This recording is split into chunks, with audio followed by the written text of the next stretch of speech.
Je pense que plus que jamais aujourd'hui, le capitalisme dérégulé tel qu'il fonctionne est mis en question dans tous les pays. Et la façon dont, par exemple, cette indignation s'est répandue, elle s'est répandue comme une protestation, comme une contestation de la façon dont nos sociétés sont dominées par les forces de l'argent et par les forces d'un capitalisme spéculatif souvent corrompu et qui est détestable.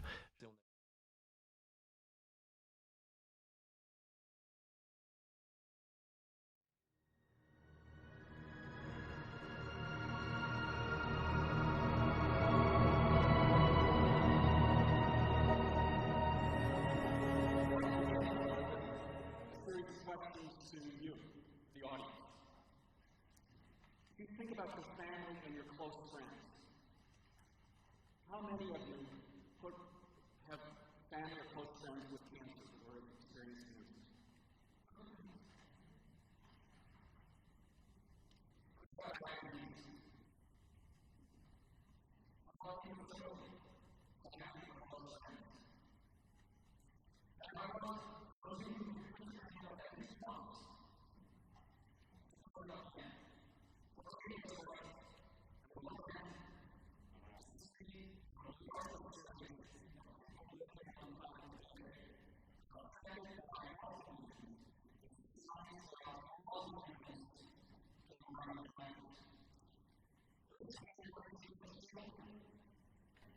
It's the first generation in modern history.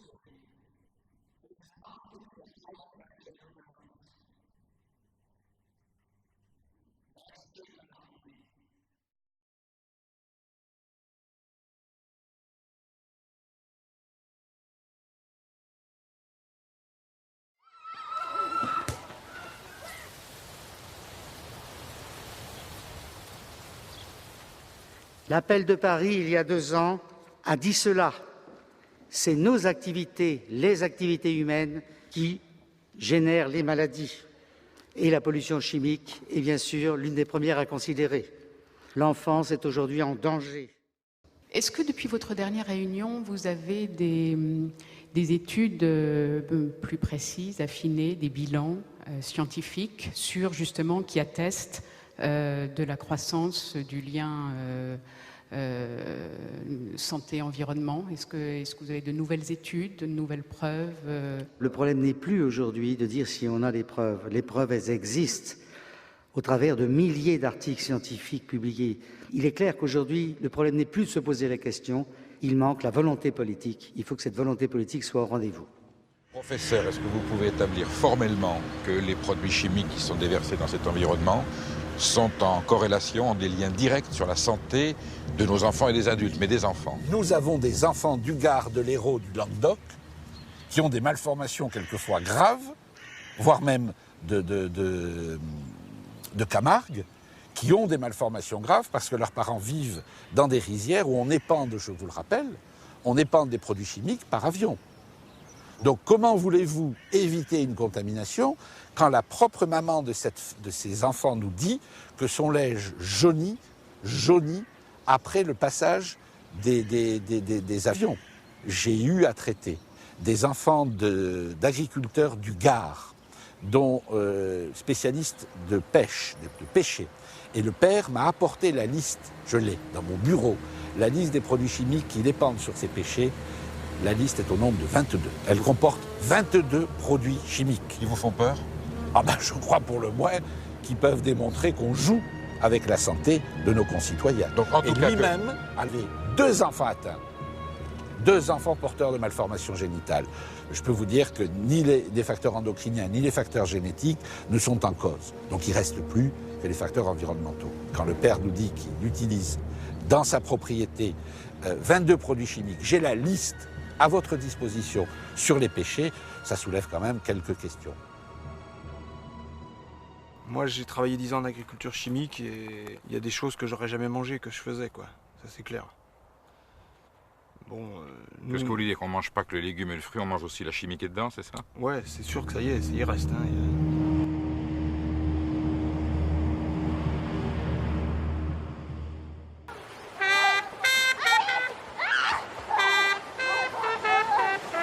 pas que dans certaines régions, les eaux des rivières sont polluées à 100%? Est-ce que ce n'est pas un signe d'alarme pour vous suffisant pour démontrer que la nature est contaminée? Vous avez certaines régions dans lesquelles les nappes phréatiques, qui sont quand même pour nous des marqueurs de la qualité de la vie à travers l'eau, car l'eau c'est la vie, eh bien certaines nappes phréatiques qui sont contaminées à plus de 90%. Est-ce que ces informations ne vous suffisent-elles pas?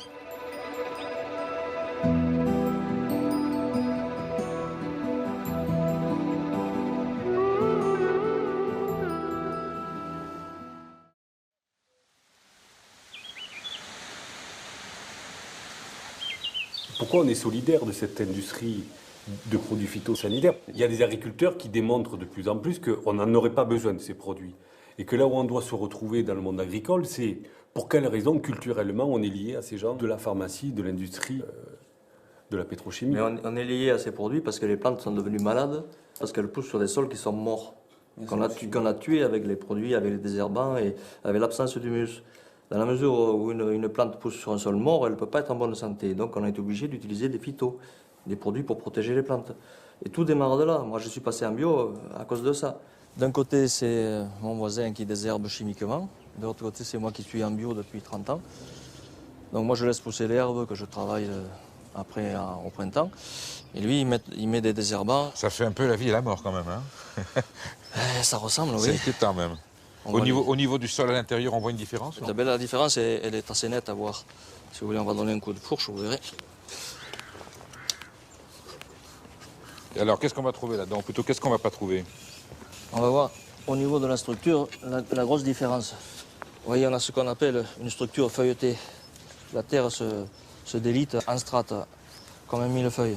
Dès qu'il pleut, l'eau ne pénètre plus, on n'a pas de trou de vers de terre, puisqu'il n'y a pas de matière organique, il n'y a pas de vers de terre. Oui, effectivement, c'est la mort quand même. Hein. Et voilà. l'eau glisse là-dessus. L'eau glisse dessus, si elle ne faisait que glisser, ce ne serait pas grave, mais chaque fois, il y a une partie des argiles qui floculent et qui sont emportées. Donc, si vous voulez, chaque pluie, on a une partie qui est de la terre qui s'en va. Et le gros problème, je vous dis, c'est qu'on perd cette argile, qui est le réservoir. On va se retrouver avec du sable et des cailloux. Donc ce sable et ces cailloux, ça va faire un support et on va faire du hors-sol. Et alors là, ici, qu'est-ce que ça donne quand on creuse? Ici, qu'est-ce qu'on va trouver? On va trouver une structure particulière. On va deviner tout de suite, qui est complètement différente. On appelle ça une structure grumeleuse. Oui.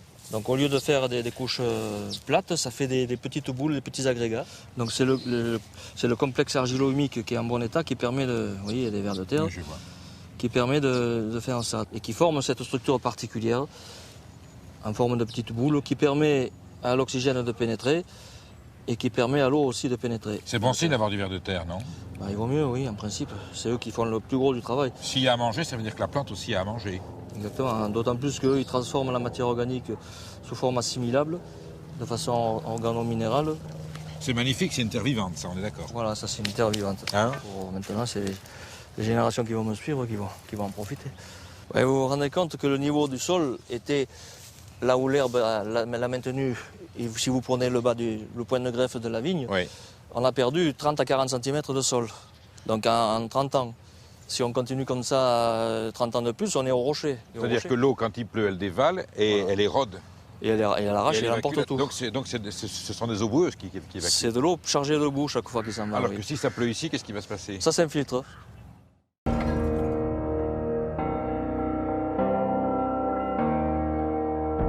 Nous faisons aujourd'hui ce constat que le modèle alimentaire moderne est dans une impasse globale. Il repose sur un gaspillage d'énergie fossile non renouvelable. Il ruine ses paysans. Une exploitation disparaît encore tous les quarts d'heure en France. Il saccage ses ressources, notamment l'eau. C'est 73% des pompages d'eau douce qui sont consacrés à l'agriculture sur la planète.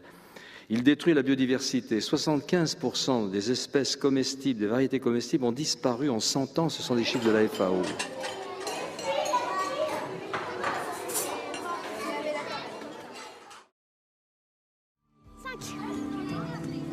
5 mm la mâche, on va dire dans les 1 mm, dans les 2 mm. Vous gaspillez pas l'eau, hein?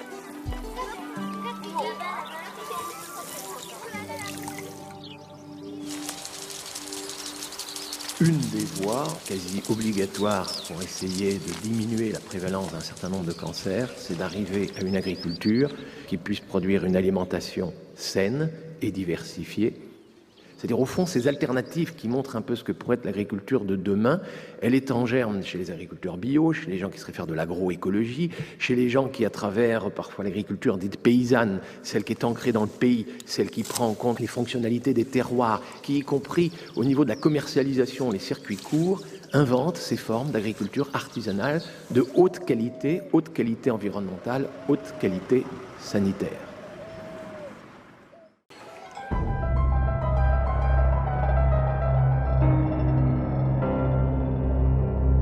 La France est le premier utilisateur européen de pesticides, et de loin, et le troisième ou le deuxième mondial selon les statistiques. On a encore une agriculture dans notre pays, l'usage des pesticides en agriculture représente à peu près 90% de tout ce qui est utilisé, qui est extrêmement dépendante à l'utilisation des pesticides.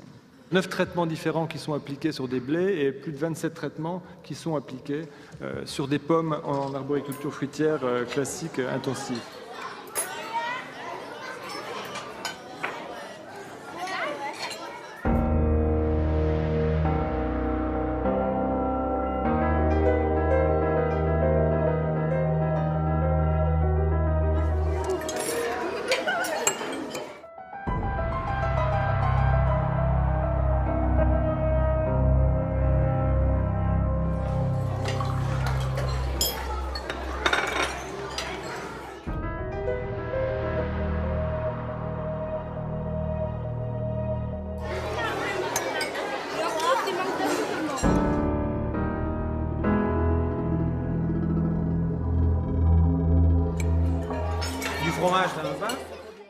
Il faut cesser d'empoisonner la terre, l'eau, l'air et les aliments sous l'alibi fallacieux de nourrir l'humanité alors qu'on affame l'humanité.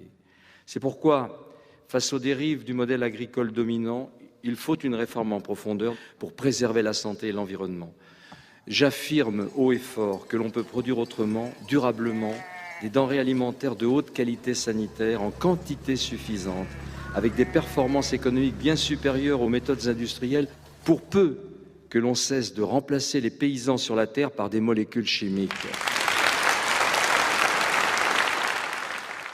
Une méthode agronomique qui permet de se nourrir tout en renouvelant la terre et en régénérant les milieux naturels. C'est ça qui est assez original. Ça veut dire qu'à petite échelle, on peut faire avancer également les choses. C'est pas seulement à petite échelle. Il faut bien faire attention parce qu'aujourd'hui, les sols qui nous nourrissent, l'eau qui nous abreuve, les variétés que la révolution néolithique, depuis la révolution néolithique qu'on a accumulée avec l'humanité, sont en train de disparaître, d'être malmenées. C'est d'ailleurs malheureusement, nous sommes, sans incriminer les agriculteurs proprement dit, le choix agronomique que nous avons fait d'inspiration industrielle a amené finalement à mettre en place un mode de production qui détruit en produisant. Donc si vous êtes dans cette logique produire et détruire, évidemment ça met en évidence le fait que ça ne peut pas aller très loin. Et quand nous avons, nous, acquis notre petite ferme, eh bien on a décidé que nous appliquerions sur des sols arides des méthodes qui régénèrent ces sols, qui permettent de produire de mieux en mieux, en quantité, en qualité, parce qu'aujourd'hui l'alimentation véhicule quand même des nuisances, il faut le dire. Et je dis souvent dans mes conférences, bientôt quand on s'invitera, plutôt que de se souhaiter bon appétit, il faudra se souhaiter bonne chance parce qu'on ne sait absolument pas ce qu'on est en train d'absorber. Oui, le drame aujourd'hui de l'agriculture, c'est qu'on a séparé l'élevage de l'agriculture, qu'on a spécialisé les zones géographiques. Ce qui n'était pas fait du tout avant. Voilà, enfin, quand on pense que nous on est dépendant du soja et du maïs qui viennent du bout du monde, avec la débauche énergétique que cela fait, bon voilà. Alors ça veut dire que vous êtes favorable à des actions à une échelle locale?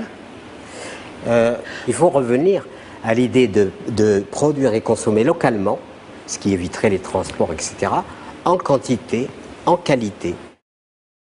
En 2012, collectivités et agriculteurs bio créent la coopérative Bio d'ici.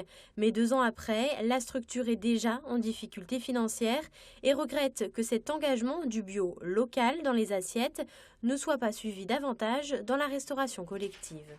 Aujourd'hui, on distribue sur 36 structures. qui ont en moyenne 200 rationnaires et notre moyenne de livraison par semaine et par structure est de 65 €. C'est-à-dire qu'on est au niveau d'une consommation familiale de 4 personnes. Si effectivement il n'y a pas une introduction plus importante en termes de volume, on ne peut pas réussir ce projet-là, puisqu'il faudrait qu'on consomme des produits locaux de façon régulière et en quantité. J'ai lu qu'il y avait 80% de Français qui plébiscitent le bio, mais malheureusement, du fait du prix plus élevé, très peu de personnes achètent du bio. Mais sachez qu'en moyenne, pour certains produits, pour beaucoup de produits issus de l'agro-industrie intensive, on pourrait multiplier par 2, 3, voire un facteur 4 le prix indiqué sur l'étiquette. Les subventions que l'on va donner généreusement pour inciter à produire d'une certaine manière, les coûts de la dépollution, les coûts sanitaires que ça peut engendrer, etc. Les coûts économiques aussi, quand on produit de trop, les coûts chutent et donc on nous réclame des montants compensatoires. Tous ces coûts-là sont externalisés, c'est-à-dire ils ne sont pas portés sur l'étiquette, mais ils sont déplacés vers vos impôts. Donc si on remettait sur l'étiquette ce qu'ils coûtent vraiment, du coup, les produits qui paraissent pas chers seraient beaucoup plus chers qu'un produit bio. Et ça, il faut absolument le dire haut et fort. Il faut arrêter ça. Mais arrêter ça, ça veut très clairement dire qu'il faut une nouvelle politique agricole commune pour ce qui est des pays de l'Europe de l'Ouest, qui consiste en quelques mesures très claires. Les 9,5 milliards d'euros qui sont donnés actuellement à nos agriculteurs, on se donne 5 ans, on les redistribue à la restauration collective, on commence par les écoles primaires. Eh bien écoutez, si vous transférez ces 9,5 milliards d'euros aux 2,7 milliards de repas servis annuellement par an en France, vous accroissez le prix d'un repas de 3 €, vous faites plus que doubler le prix des repas donnés à la restauration collective en France, vous relancez la demande dans l'agriculture française dans des produits de qualité et de proximité. Les agriculteurs qui ont toujours demandé à être rémunérés par les prix, non pas par des subventions comme des mendiants, pourront enfin vivre sérieusement de la vente de produits de qualité avec une reconnaissance sociale qui sera celle de notre alimentation, et ça ira dans le sens d'une lutte anti-cancer. Je suis sûr que cette proposition peut être agréée si on s'y met maintenant, si on parle non pas de la politique agricole commune dans le sens qu'est-ce qu'on peut défendre sur les avantages acquis, mais de se dire que oui, il y a une autre alternative possible pour le plaisir du plus grand nombre. Je suis sûr qu'on peut, à l'échelle d'ici un an et demi, renverser la vapeur et faire en sorte que la politique agricole commune devienne une politique modèle.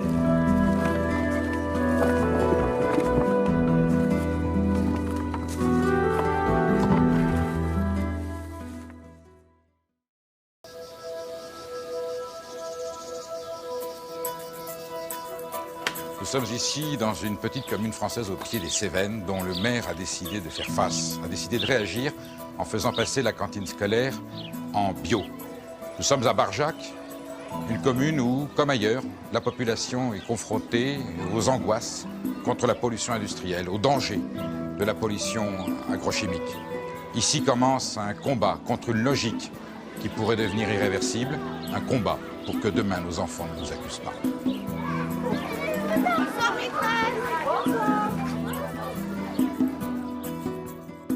Quand je dis aux parents, vous faites mal manger vos gamins, c'est pas porteur électoralement.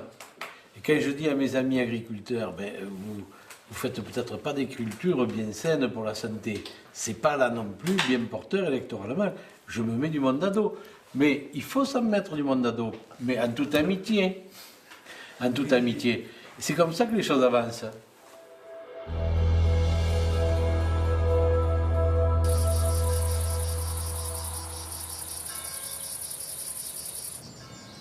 Quels sont ceux qui mangeaient bio avant que la cantine de l'école se mette au bio? Et maintenant, qui est-ce qui mange bio maintenant? Ou tout le temps, ou de temps en temps? Voilà. D'accord. Ouais, ça fait quand même... J'aimerais que Thierry, tu nous dises, qu'est-ce que tu vois, toi, qu'ils aiment d'abord? La salade. Oui, j'adore. Salade verte. Oui, la viande en général. Oui, moi j'adore. Bon, évidemment, tout ce qui est pommes de terre, les pâtes, le riz aussi. Alors là, vainqueur. Après, en légumes, enfin, ce qu'on travaille de nouveau, il y a la polenta. Vous portez ça à Thierry pour qu'il finisse de nettoyer pour midi. D'accord? l'image de pro. Hein. Il dit, ah si, je suis souvent dans le jardin et tout. On fait, oui, t'es souvent dans le jardin. C'est bien que tu sois dans le jardin, mais après, faut travailler dans le jardin. Oui. Merci. C'est vrai que pour nous, c'est un challenge intéressant. C'est vrai qu'il faut apprendre à travailler avec des produits, ne serait-ce que la betterave rouge. On a oublié le goût, on a oublié comment ça se cuisinait. On ne sait pas forcément que ça peut se manger cru, qu'on peut l'associer avec d'autres légumes et tout. Il faut que tu les manges, tes betteraves aussi. Hein? Oui, elles sont crues. Sur Barjac, on sort quand même entre 200 et 220 couverts jour. Donc je veux dire, on est quand même, les fournisseurs sont quand même assez présents maintenant. Ils connaissent la démarche, c'est pas ponctuel, ça fait 6 mois que ça dure, ça va durer, j'espère, dans le temps. Je dirais que le processus est enclenché, ça ira jusqu'au bout. Qu'est-ce que tu fais debout? Et comme ça a été dit, c'est pas simplement une question de manger autrement, c'est quelque chose qui soulève, qui retentit dans tout le village, y compris chez les agriculteurs, y compris chez les commerçants, y compris chez les artisans, voire le boulanger, et y compris dans les comportements des familles, et y compris dans le comportement des élus. Ça retentit de partout. Alors je dirais qu'on peut être tranquille, l'État vient de nous autoriser, il a libéralisé le prix des cantines scolaires. Avant c'était encadré, on ne pouvait pas augmenter plus de 2,5% par an. Donc maintenant on est libre d'augmenter, donc vous allez voir ce que vous allez voir. Mais on n'augmentera pas. On n'augmentera pas. Voilà. Je m'appelle Caroline Van der Heyde, je suis directrice de l'éducation à la ville de Saint-Étienne. Depuis le 1er janvier 2014, la ville de Saint-Étienne propose des repas 100% bio dans ses cantines scolaires.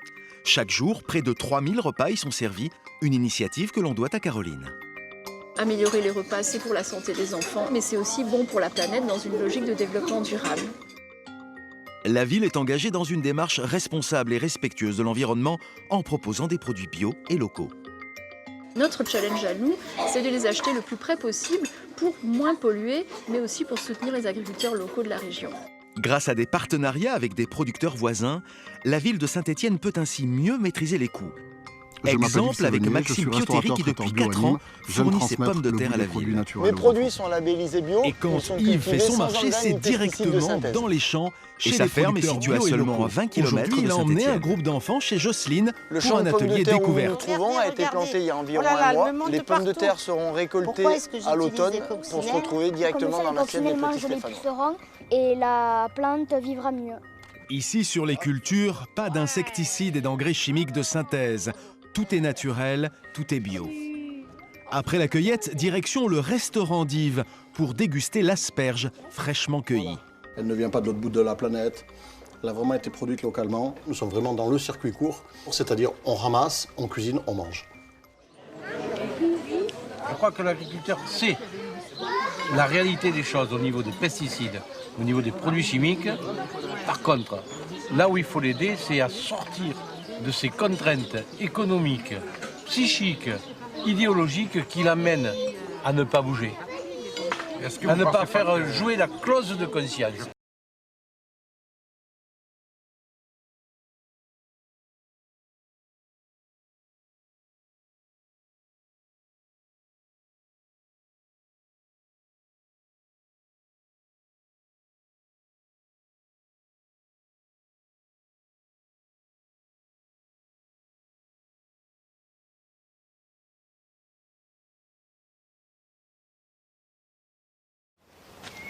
André Pochon, vous avez été éleveur toute votre vie. Vous avez été un témoin et un acteur de ce développement agricole incroyable. Comment est-ce qu'on est passé à cette agriculture au productiviste? On va inciter les paysans à abandonner cette herbe magnifique pour la remplacer par du maïs et du soja américain. Par-dessus le marché, il faut savoir que le maïs est une plante pauvre en protéines. Et du coup, c'est une alimentation qui n'est pas complète pour les animaux. Il faut la compléter par le fameux soja américain. C'est pour ça qu'on parle du maïs et du soja. Et pourquoi les paysans, soi-disant du bon sens, sont apparus dans cette histoire? Oh, alors là... Vous-même, vous en avez fait? Oui, je vais vous dire. Dans les années 70, il y a eu une publicité, une propagande incroyable pour ce système maïs-soja. Maïs, maïs, maïs, maïs, maïs. On ne parlait que du maïs, quelle était la meilleure variété, quelle était la meilleure dose de semis, comment le récolter, les machines adéquates, l'étable qu'il fallait transformer. Ça n'était que ça. Et c'est l'époque aussi où ma propre mère, 72 ans, une personne de bon sens, elle arrive un jour sur la ferme et me dit carrément, mais comment toi, Dédé Pochon, qui est tant de progrès, mais pourquoi que tu ne fais pas comme les autres aussi, que tu ne fais pas du maïs? Là, vous en avez fait. J'ai craqué. J'ai craqué et j'ai retourné mes belles prairies, mes magnifiques prairies qui nourrissaient mes vaches pour rien. J'ai labouré ces belles prairies pour mettre ce fichu maïs et je suis rentré comme les autres, je suis rentré en chagrin. Première année, potable. Deuxième année, les corbeaux. Et puis ensuite la tempête par-dessus le marché, l'année 72, catastrophe. On a récolté du maïs, il n'y avait même pas d'épis. Ça ne valait rien du tout, mais nous avons été déclarés sinistrés. Ah oui. Et nous avons touché la pépette. Le gouvernement nous a subventionnés, nous permettant d'acheter de la nourriture dans le bassin parisien pour évidemment nourrir nos animaux, puisque notre maïs avait fait fiasco. Eh bien, il faut que je te dise, de 72 à 92, donc pendant 20 ans, le maïs a été subventionné dans mon département une année sur 2, déclaré sinistré et puis la pépette. Et à chaque fois ça marchait. Et depuis 92, vous savez bien, il est subventionné en permanence, alors qu'il n'y a rien pour la prairie. Voilà l'histoire du maïs. Elle n'est pas belle, hein? Les paysans ont acheté davantage de machines, de semences, d'engrais. Plus de prairies, mais des étables en béton. Plus d'herbes, et les mangeoires où les bovins sont alimentés en permanence. Bien loin des traditions de cette vallée, la tendance actuelle est d'aller vers un élevage industriel poussé à son maximum. Souvenez-vous des feedlots, ces gigantesques fermes américaines que nous avions filmées dans notre dernière émission. Les vaches sont parquées dans de véritables usines à viande. On compte jusqu'à 100 000 têtes de bétail par parc à engraissement. Ces animaux faits pour l'herbe sont forcés aux hormones et aux antibiotiques. L'élevage intensif se fait donc au détriment de la condition animale. Chez nous, c'est le cas pour les cochons, la première viande consommée au monde. André, vous parlez pour les élevages de porcs de camps de concentration. C'est pas un peu fort comme mot? Ah, pas du tout. Vous avez vu les cochons sur ce fameux, on appelle ça caillebotis intégral. Ça veut dire quoi? Ça veut dire que les cochons sont nuit et jour sur des barres de béton en parallèle. Il y a 2 cm entre chaque barre et la fosse à lisier est en dessous. Ces images extrêmement dures ont été tournées au Canada. Mais c'est la même chose en France. Aucun élevage industriel français ne nous a autorisés à filmer. Mais pourquoi? Ça montre bien qu'il y a un problème. Notre pays produit chaque année 25 millions de porcs. Et voilà tout simplement comment est fabriqué notre jambon quotidien. On sait tous, mais ça on ne veut pas le voir. En fin de compte, on est tous un petit peu responsables. Ils sont entassés les uns sur les autres. C'est 0 mètre carré 66 par porc de 100 kilos. Vous vous rendez compte? 0 mètre carré 66. Et les pauvres bêtes, ils n'ont rien à grignoter, il n'y a plus de litière. Et comme ce sont des animaux fouineurs, qu'est-ce qu'ils font? Ils fouinent dans le derrière du voisin, ils mordillent la queue.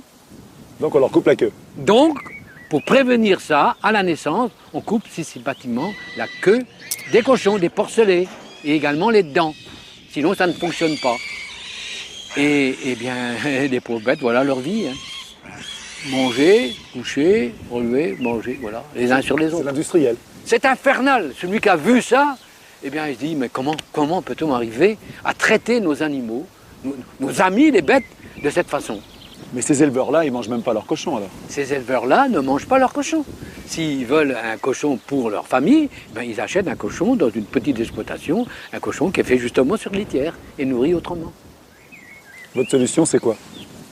Mais la solution, c'est la solution de bon sens. Pour la pollution porcine, il faut revenir le plus vite possible à loger les cochons sur la litière. Sur la paille. Soit sur paille, soit sur sur. Ça marche très bien dans l'un ou l'autre cas. Et ça, on connaît parfaitement et on le maîtrise parfaitement aujourd'hui. Donc la conclusion des experts qui ne sont pas du tout nutritionnistes, qui ne sont pas du tout pro-bio, vous disent qu'il y a deux mesures majeures pour réduire les gaz à effet de serre rapportés à l'alimentation. D'une part, faire évoluer le productivisme agricole vers une agriculture dite durable, pour laquelle la bio est vraiment le modèle. Et il y a encore une autre mesure qui serait encore plus efficace, c'est de réduire la consommation de viande à l'échelle de la planète. Globalement, on consomme beaucoup trop de viande. Sachez que 55% des protéines végétales qui sont produites de par le monde sont faites pour nourrir le bétail qui ensuite va nourrir l'homme. Si une partie de ces 55%, disons même pas la moitié, un bon tiers, allait directement dans l'assiette de l'homme, vous voyez que d'emblée, on disposerait d'une réserve alimentaire considérable et que par conséquent, pour lutter contre la faim dans le monde, on n'aura pas besoin des OGM et de ce genre de supercherie, pour rester poli.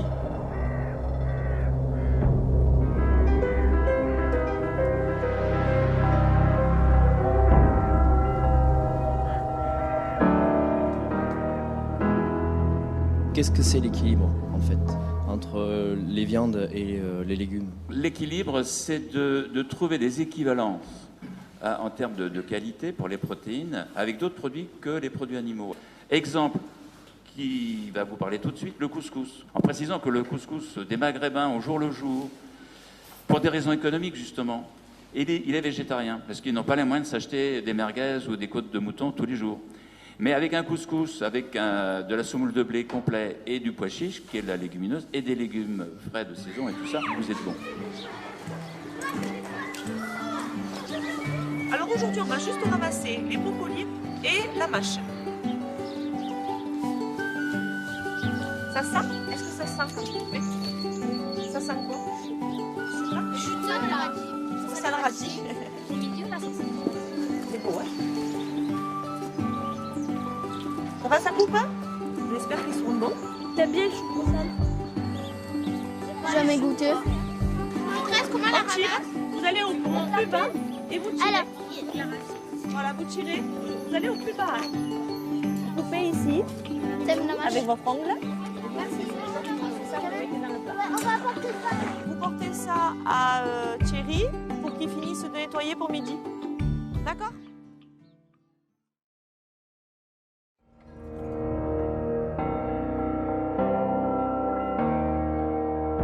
Nous faisons aujourd'hui ce constat que le modèle alimentaire moderne est dans une impasse globale. Il repose sur un gaspillage d'énergie fossile non renouvelable. Il ruine ses paysans. Une exploitation disparaît encore tous les quarts d'heure en France. Il saccage ses ressources, notamment l'eau. C'est 73% des pompages d'eau douce qui sont consacrés à l'agriculture sur la planète. Il détruit la biodiversité. 75% des espèces comestibles, des variétés comestibles ont disparu en 100 ans. Ce sont des chiffres de la FAO.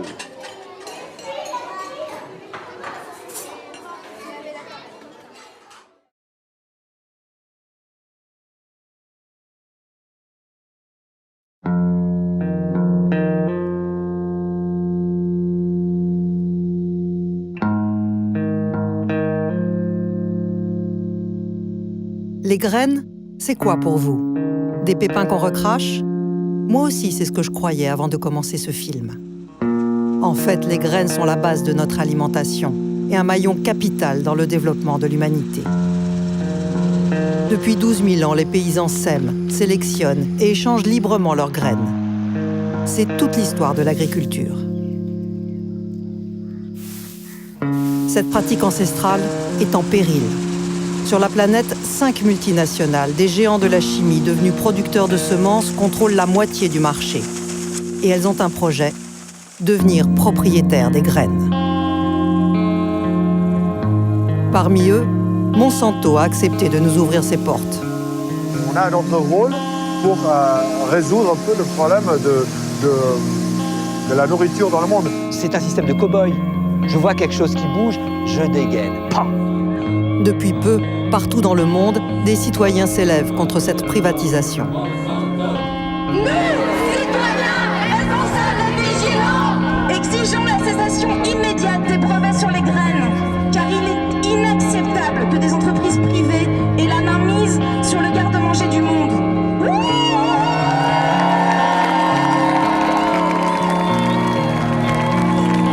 À New York, Tokyo, Paris, dans près de 400 grandes villes du monde, ils sont des centaines de milliers à manifester. Une résistance s'organise. Des agriculteurs, des scientifiques, des élus se battent. À leur tête, une activiste indienne reconnue dans le monde entier, Vandana Shiva. Comme Gandhi, elle prône la désobéissance. S'ils pensent qu'ils peuvent breveter la vie, nous leur avons déjà dit que nous n'obéirions pas. Nous avons suivi son combat en Inde, en France et à Bruxelles. C'est un choix entre l'abondance et la rareté. Un choix entre la guerre et la paix. L'enjeu, notre indépendance alimentaire face au système industriel de la malbouffe. En France, la loi n'autorise que l'échange ou la vente de semences inscrites au catalogue. L'agricultrice a trouvé une astuce pour contourner la loi. Personne n'avait le droit de nous donner 5 kilos de maïs pour commencer, sauf à être expérimentation. Donc c'était la manière de passer la première année. Et à partir de la première année, le maïs, il est à nous après. Maintenant, il est à nous, celui-là. Alors par contre, je n'ai pas le droit de le donner ou d'en prêter ou d'en vendre à qui que ce soit. Alors, bon, moi, là, je respecte la loi, j'en ai pas donné, mais je ne dis pas qu'un jour, j'en donnerai pas à mon voisin quand même. Faut pas exagérer, quoi. Et puis qu'on vienne me contrôler, qu'on vienne me contrôler. Il peut tomber deux ou trois poupées en route, hein. Oui. Le voisin, il les ramasse et puis voilà. Et voilà, hein. Ouais.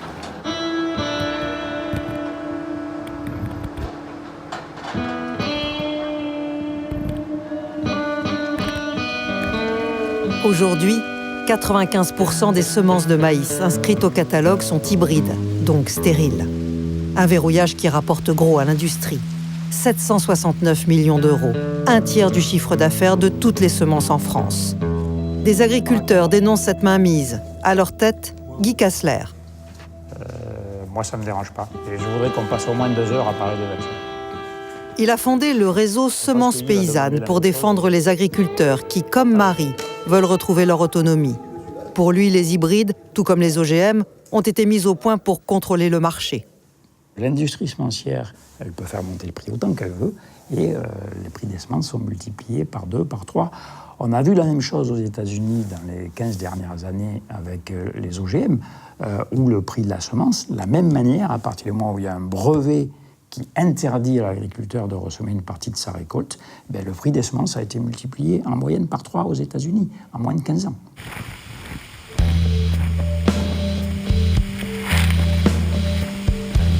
Alors, qui sont les industriels qui contrôlent le marché des graines? Nous avons contacté les 5 géants de la semence. Monsanto et DuPont Pioneer aux États-Unis, en France Limagrain, Syngenta en Suisse et Bayer en Allemagne. La plupart d'entre elles viennent de l'industrie chimique. Certaines se sont distinguées pendant la guerre. Bayer est issue d'IG Farben, l'entreprise qui fabriquait le Zyklon B pour les nazis, utilisé dans les chambres à gaz.